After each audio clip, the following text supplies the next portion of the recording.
kan kacau nih, ada terminologi kacau di sini. Inkonstitusional 2 tahun, istilah pertama. Yang kedua kemudian berdampak ketentuan-ketentuan strategis yang berdampak luas. Coba kita tanya sekarang sama MK, apakah memberikan penjelasan apa yang disebut dengan berdampak strategis, berdampak luas? Nggak ada.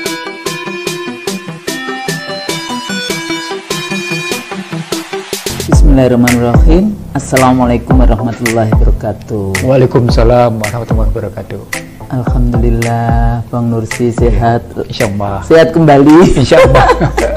Jadi agak sedikit menghilang beberapa waktu. 2 minggu. Ternyata namanya juga we are getting older, ya. Kemudian capek dengan segala macam persoalan yang kita hadapi. Jadi kadang-kadang tubuh juga membutuhkan istirahat. Tapi alhamdulillah hari ini kita bisa tapping lagi, bisa membahas lagi, bisa diskusi lagi. Mudah-mudahan pemirsa dari IC The Real Show juga demikian ya. Tetap sehat. Mudah-mudahan Allah selalu menjaga kita. Kesehatan kita. Kesehatan Anda semua. Dan mudah-mudahan kita semuanya selalu mendapatkan lindungan Allah. Amin. Amin. Bang Nursi, hari ini sebetulnya banyak sekali bahan yang ingin kita bahas nih. Ini kalau ketemu maunya itu kita kalau mau tapping ya, pemirsa, kita tuh bisa tapping loh kalau sampai 10 dan sebagainya kayak gitu bisa, kalau tidak memikirkan kesehatan kita dan tugas-tugas yang lain. Nah, beberapa waktu lalu kan Mahkamah Konstitusi ini sudah memutuskan ada keputusan yang luar biasa, yaitu undang-undang Omnibus yang kita dulu seringkali bilang undang-undang cilaka kayak gitu ya, Cipta Kerja. Nah, dari dulu kita pada saat proses itu masih ingat dulu Bang Nursi, seri kita bicara di mana-mana. Ya, termasuk juga dengan tim Pergerakan Indonesia Maju ya, waktu itu baik yang itu terbatas maupun yang kita juga buka dialog dengan publik ya, dengan pekerjanya, dengan para buruhnya, bahkan di IC dari ISO kita juga sempat juga beberapa seri ya, waktu itu kita dengan Mbak Mirah Sumirat kayak gitu dalam konteks itu. Nah, hari ini akhirnya Mahkamah Konstitusi itu juga menyatakan bahwa undang-undang Omnibus Law ini melanggar konstitusi. Cuma yang aneh di dalam konteks putusan-putusan Mahkamah Konstitusi itu masih dikasih hidup 2 tahun ya? Iya. 2 tahun. Dulu juga undang-undang KPK juga begitu. Jadi sebetulnya ini bukan yang pertama kali putusan Mahkamah Konstitusi itu memberikan kesempatan hidup beberapa waktu. Padahal kalau sudah melanggar konstitusi artinya Mahkamah Konstitusi memberikan legalitas gitu ya, mengesahkan bahwa undang-undang itu boleh, sudah diputuskan melanggar konstitusi, tapi kemudian diberi waktu 2 tahun untuk dilanggar konstitusinya. Nah, ini sebetulnya persoalan Mahkamah Konstitusi ini juga persoalan tersendiri di dalam konteks kalau kita nanti bahas ya, bagaimana peran institusi. Dulu saya juga pernah punya nih Bang Nursi pengalaman pada saat pertama kali pilkada. Karena waktu itu undang-undang pilkada yang baru setelah pemilu 2004, itu pilkada yang baru itu 2006 atau 2007 ya. Nah, itu KPU provinsi waktu itu minta izin kepada KPU pusat untuk membawa undang-undang ini ke Mahkamah Konstitusi. Kenapa? Karena Kementerian Dalam Negeri itu dengan enaknya saja KPU provinsi, KPU kabupaten kota diambil untuk melaksanakan pilkada. Dan putusan MK-nya lucu. Putusan MK adalah pilkada bukan pemilu. Pilkada dianggap bukan pemilu. Terus kemudian diserahkan lagi kan, artinya kan harus diubah itu. Dan DPR bikin undang-undang baru, pilkada adalah pemilu. Jadi ini putusan-putusan MK, nanti kalau kita bicara tentang putusan MK ini bagaimana. Nah, tapi kalau kembali lagi kepada undang-undang cilaka, sebetulnya pemirsa bisa mengikuti 2 video terakhir kita ya, tentang kudeta korporasi. Nah, sebetulnya contoh regulasinya itu gitu ya. Waktu itu kita belum bahas secara ini. Cuma ada beberapa masalah ini dengan undang-undang cilaka. Satu, sebetulnya prosesnya, ya kan, proses politiknya, partisipasinya nggak jelas gitu. Jadi ini kepentingan, mereka selalu mengatakan, Senayan selalu mengatakan kepentingan, mereka sudah melakukan partisipasi rakyat. Cuma rakyatnya siapa? Sementara yang demonstrasi mahasiswa, kemudian yang tidak setuju beberapa ditangkap, dan tidak cuma di Jakarta loh, bukan Sahganda dan kawan-kawan loh, di Medan juga ada. Dulu juga ada kan perempuan yang memforward, yang di Makassar itu memforward draft undang-undang cilaka ini, dan juga ditangkap. Jadi banyak sekali proses-proses yang terjadi itu sampai kemudian memenjarakan warga negara.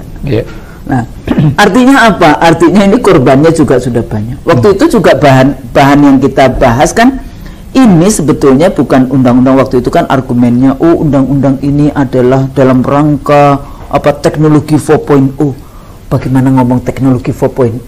Isinya kan bagaimana eksploitasi hutan, eksploitasi sumber daya alam, terus teknologi 4.0-nya di mana kayak gitu. Itu juga isu tersendiri. Ya, jadi korbannya luar biasa. Terus bagaimana nanti merehabilitasi nama-nama dari warga negara yang sudah dizolimi di dalam konteks itu oleh negara, dan ternyata memang undang-undang ini dianggap melanggar konstitusi, walaupun masih ada empat apa yang tidak setuju. Itu kan 5 standing option. Tapi yang paling lucu lagi, Bang, rektor universitas ternyata juga terlibat di dalam ini. Nah, ini 12 persoalan lagi ya. Jadi kalau undang-undang, kalau bicara rektor itu kan tergantung kepada bidang ilmunya apa. Kalau kita bicara tentang pemikiran, tentang konsep, itu kan ya bidangnya. Kalau rektornya teknik misalnya ya, atau rektornya apa, dia paham nggak dengan masalah yang dibahas di dalam undang-undang itu? Kenapa tidak diajak misalnya rektor, memang mungkin atas nama institusi, atas nama rektor, tapi diajak dosen-dosen yang memang membidangi atau periset gitu ya, researcher di lembaga-lembaga di kampus itu yang memang membidangi. Nah, jadi setelah dibahas macam-macam seperti itu, kita balik lagi. Bagaimana kita mengurai ya persoalan undang-undang cilaka ini gitu ya. Jangan ngomong cilaka, nanti nggak boleh lagi apa, undang-undang cipta lapangan kerja. Cipta kerja. Iya. Lapangannya dibuang ya? Dibuang. Cipta kerja ini yang sebetulnya kalau dibaca itu isinya bagaimana para pebisnis itu ya, bandar itu minta izin untuk eksploitasi sumber alam di Indonesia dan hutan-hutan yang dibabat di Indonesia. Sebetulnya isinya lebih isu lingkungan, isu itu. Nah, sementara in term of lapangan kerja itu dibuktikan juga ternyata juga tidak melindungi, bahkan banyak sekali persoalan-persoalan. Pemirsa bisa kembali lagi diskusi kita dengan Mira Sumirat ya, tentang yang tenaga kerja, dan satu lagi dengan yang PLN ya waktu itu. Dari Yoko. Iya. Nah, dari situ Bang, kira-kira bagaimana ini kita mengurai persoalan undang-undang ini di dalam konteks hari ini ya, dengan berbagai macam persoalan tadi yang saya sampaikan. Bismillah.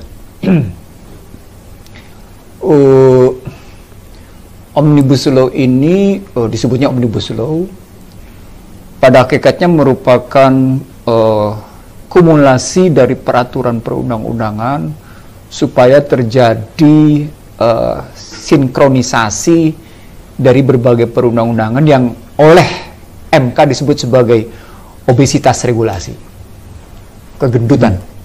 Regulasi yang gendut gitu. Ini menunjukkan sesungguhnya proses pembuatan perundang-undangan, nanti masuk ke juridis formil, Undang-Undang 10/2004 ini, sesungguhnya menggambarkan betapa pembuatan perundang-undangan di Indonesia, walaupun sudah ada ketentuannya, dia tidak terbangun dalam sebuah model sinkronisasi yang baik. Karena akhirnya di bawah Joko Widodo keluar keinginan untuk melakukan sinkronisasi, tapi sekaligus penyederhanaan gitu. Sekaligus kemudian memberikan kemudahan. Dan salah satu motifnya adalah kemudahan berusaha, ease to doing business. TDB. Nah, karena motifnya seperti itu, maka sejumlah undang-undang dirangkum sedemikian rupa dengan tebal 1035 halaman, yang kemudian dalam prosesnya sesungguhnya tidak juga banyak melibatkan publik. Walaupun disebut sebagai melibatkan 12 rektor, melibatkan macam-macam, tapi ternyata ketika kita ambil dalam berbagai contoh kasus, dia menunjukkan minim, dan itu disebut di dalam keputusan Mahkamah Konstitusi. Jadi ini aspek yuridis formilnya, Jadi mari kita menggunakan pisau analisis 3, yuridis filosofis, yuridis formil, dan yuridis sosiologis. Di tengahnya nanti kita tentukan semangat para penyelenggara negara, Jadi artinya kalau kita menggunakan pisau analisis segitiga sama sisi, puncaknya adalah yuridis filosofis, sudut kanannya yuridis formil, sudut kirinya yuridis sosiologis, di tengahnya adalah lingkaran para penyelenggara negara. Di sini akan kelihatan apakah para penyelenggara ini dekat kemana? Akan dekat kemana? Betul sekali. Lingkaran luarnya di luar segitiga tadi adalah masyarakatnya. Gitu metodologi berpikirnya begitu. Tadi kita sudah masuk ke dalam yuridis formil. Apa itu? Ya, ini proses pembentukannya. Jadi di dalam yuridis formil itu dia bicara tentang proses pembentukannya. Nah, proses pembentukannya apakah dia mengikuti peraturan yang ada atau tidak? Makanya dibahas di situ di MK tidak dalam konstruksi menguji undang-undang dengan undang-undang, tapi undang-undang dengan undang-undang dasar. Salah satu kajiannya begitu sebutannya, kalimatnya. Kan Mahkamah Konstitusi. Di Mahkamah Konstitusi. Tapi bukan hanya sekedar proses pembentukan dalam kerangka apakah dia mengikuti aturan yang ada apa enggak, tapi juga menyangkut soal kelembagaannya, isinya, dan kemudian apakah bertentangan satu sama lain apa enggak gitu ngelihatnya dalam yuridis formilnya. Jadi lagi-lagi sesungguhnya ada kewajiban bagi sebuah lembaga yang menguji undang-undang dasar, yang menguji undang-undang terhadap undang-undang dasar itu ke dalam yuridis formil itu ke dalam 5 hal tadi. Dia bicara tentang bentuknya, dia bicara tentang kelembagaannya, dia bicara tentang kesesuaiannya, dia bicara tentang bagaimana isi satu sama lainnya, apakah kemudian memang konflik atau tidak satu sama lain gitu, dan kesesuaiannya, konsistensi, kesesuaian, dan koherensinya, serta bagaimana sifat norma di dalamnya, apakah normanya memang norma untuk kepentingan publik yang lebih besar atau norma-norma untuk kepentingan publik yang lebih sedikit gitu, kepentingan kelompok tertentu. Nah, begitu masuk dalam kajian di sini ketemu dengan yuridis sosiologisnya. Siapa sebenarnya yang membutuhkan undang-undang ini? Apakah memang masyarakat besar atau masyarakat tertentu? Nah, nanti ketemu dengan istilah Anda, triple B. Lagi-lagi mainnya di triple B di sini. Nah, ketika dua sudut ini kita pakai, yuridis sosiologis dan yuridis formil kita pakai sebagai pijakan, kita tarik ke atas, pisaunya ketemunya 5. Apakah dia membebaskan masyarakat dari ketertindasan apa enggak? Balik-baliknya ke situ lagi. Konstitusi kan? Tujuan kita bernegara. Iya, tujuan bernegara. Apakah dia membebaskan masyarakat dari tertindas apa enggak? Apakah dia membebaskan masyarakat dari kebodohan atau tidak? Apakah membebaskan dari kemiskinan atau tidak? Apakah membebaskan masyarakat dari ketimpangan atau tidak? Apakah membebaskan masyarakat dari kehinaan atau tidak? Nah, ketika tadi yuridis formilnya sudah kacau dan yuridis sosiologisnya kacau, pasti nilainya kacau. Jadi prinsip utama di dalam membentuk undang-undang yang membebaskan semuanya itu dari kemiskinan, dari kebodohan, ketimpangan, kehinaan, ketertindasan ya. Ini sebetulnya pertanyaan utamanya, kira-kira DPR ini paham nggak sih ya? Kalau saya lihat dari bagaimana mereka memainkan Undang-Undang 39 2011, karena saya menjadi jadi saksi ahli untuk melakukan menguji Undang-Undang Kelistrikan. Sekaligus saya juga saksi ahli atas Undang-Undang Kelistrikan 20 tahun 2022. Maka saya nggak melihat DPR cukup, harus saya bilang, bahkan pemerintah tidak cukup kritis, tidak cukup mendalam bagaimana memberikan muatan ke dalam Undang-Undang Cipta Kerja. Karena pada akhirnya memang di sana adalah soal reformasi struktural di bidang energi. Jadi kan pertanyaan yang paling mendasar sebenarnya siapa yang bikin? Akhirnya kekuatan korporasi. Kenapa? Begitu kekuatan korporasi yang bicara, maka semuanya kepentingan korporasi yang muncul. Makanya kita bicara tentang kudeta korporasi. Jadi di situ problematiknya, kalau mau dilihat. Nah, dari kerangka itu saya bisa memandang jadi begini, karena di belakang ini adalah soal bagaimana kekuatan korporasi bermain, kalau Anda menyebutnya tadi Triple B, ya kalau Ihsanuddin Nursi menyebut sebagai demokrasi korporasi, Rizal Ramli menyebut sebagai demokrasi kriminal yang sering berwujud seperti itu, maka kajiannya menjadi begini pertanyaannya. Kenapa MK justru bermain-main dalam posisi inkonstitusional bersyarat 2 tahun? Ya. Ditambah Ada apa 2 tahun itu? Ditambah lagi dengan kata-kata tidak berlaku strategis dengan dampak yang luas. Kan kacau nih, ada terminologi kacau di sini. Inkonstitusional 2 tahun, istilah pertama. Yang kedua kemudian berdampak ketentuan-ketentuan strategis yang berdampak luas. Coba kita tanya sekarang sama MK, apakah memberikan penjelasan apa yang disebut dengan berdampak strategis, berdampak luas? Nggak ada. Satu. Yang kedua, apa yang dimaksud dengan inkonstitusional bersyarat dan 2 tahun? Iya. Jadi selama 2 tahun bagaimana dengan peraturan pelaksanaan yang sudah ada? Sebenarnya kan gampang aja. Kembali kepada undang-undang yang sebelum dikodifikasi. Itu maunya Husnul Maria PhD interpretasinya. Tapi kalau hukum nggak bisa begitu bicaranya. Hukum bicaranya apa yang tertulis di situ gitu. Makanya ada 2. Makanya saya tuh dari sejak pertama kali kita bicara membangun Mahkamah Konstitusi, satu, Mahkamah Konstitusi itu nggak berdiri sendiri. Mahkamah Konstitusi bagian dari Mahkamah Agung, betul. Yang kedua, iya, kalau mau bikin pengadilan Mahkamah Konstitusi, masukkan expert on political science. Iya. Karena kalau kita bicara konstitusi itu kan nggak cuma, tidak hanya bicara pada Hukum, level konstitusi. pasal, Iya. tapi pada level yang sudah tadi, filosofisnya, Iya. politiknya, ekonominya, negaranya, iya, betul politik gitu. Iya. Di Amerika Itu kan makanya saya kalau disumpah nggak begini, Husnul. Oke, balik lagi. Oke. Kita Jadi, disuruh melanggar konstitusi selama 2 tahun. Ini maksudnya apa? Jadi Bahasa inkonstitusional gampangnya. bersyarat gitu ya. Artinya pengertiannya udah dinyatakan inkonstitusional bersyarat. Artinya sesungguhnya ketika MK membacakan itu Undang-Undang Cipta Kerja bertentangan. Iya. Tapi dia bilang masih belum bersyarat. Kenapa? Karena syaratnya 2 tahun. Kan Undang-Undang MK itu mengatakan sejak dinyatakan, Iya. itu berarti sudah nggak bisa dipakai. Iya. Tetapi dalam kenyataan dia bikin keputusan 91 itu tanggal 25 November pukul 13.17 itu. Coba bayangin nggak? Sampai saya ingat jamnya. Nah, itu ternyata dia bikin kalimatnya begitu gitu. Inkonstitusional bersyarat.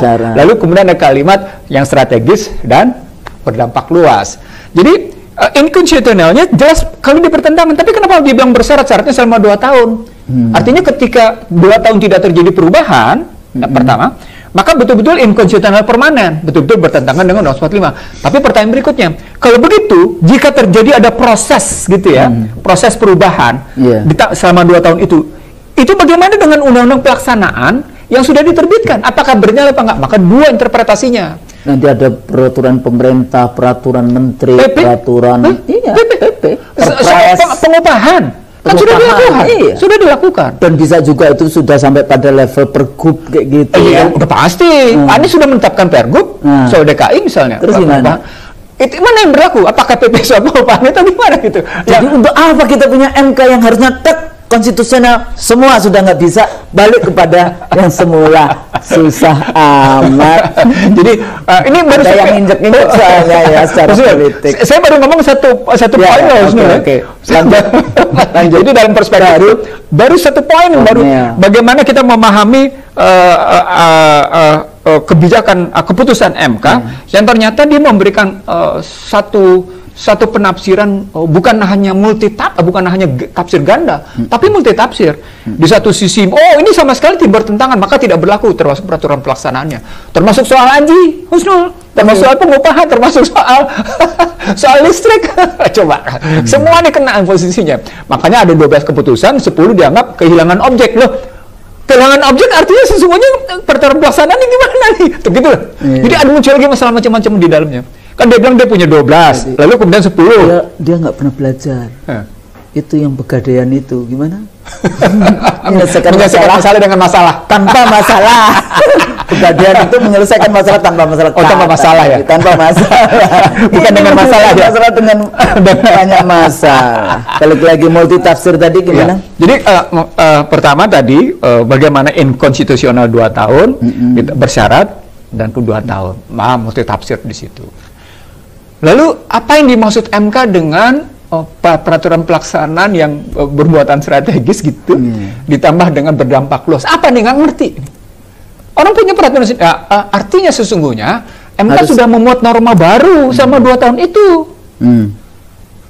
Dan norma baru itu, jadi bagaimana ceritanya MK boleh mengizinkan 2 tahun itu kayak gitu, terus muncul pendapat dari kalangan pengusaha. Saya ingat betul di sebuah WA group gitu ya, di mana saya ada di situ.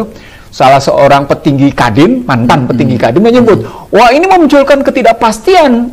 Saya tanya balik, ketidakpastian bagi siapa? Saya bilang, bagi investor. Ya iyalah, tapi justru sekarang memberikan sesungguhnya, memberikan kepastian bagi masyarakat, terutama bagi pekerja, karena tidak lagi tunduk pada posisi ketentuan-ketentuan pengupahan yang ditentukan oleh pemerintah pusat, tapi balik lagi berdasarkan Undang-Undang 13 2003 dan PP 78 2015, di mana diputuskan oleh Pemprov atau diputuskan oleh kabupaten dengan tripartit gitu. Itu salah satu contohnya, misalnya begitu. Hubungan industrial, tripartite hubungan industrial itu penting sekali. Salah satu contoh. Begitu juga soal kelistrikan. Tidak boleh dilakukan unbundling. Begitu juga soal kewenangan pemerintah daerah. Dia kembali lagi ke Undang-Undang 32 2014 urusan listrik. Waktu itu kan ada ya bupati yang ada satu desa nggak mau vaksin, itu dipotong listriknya. Oh iya.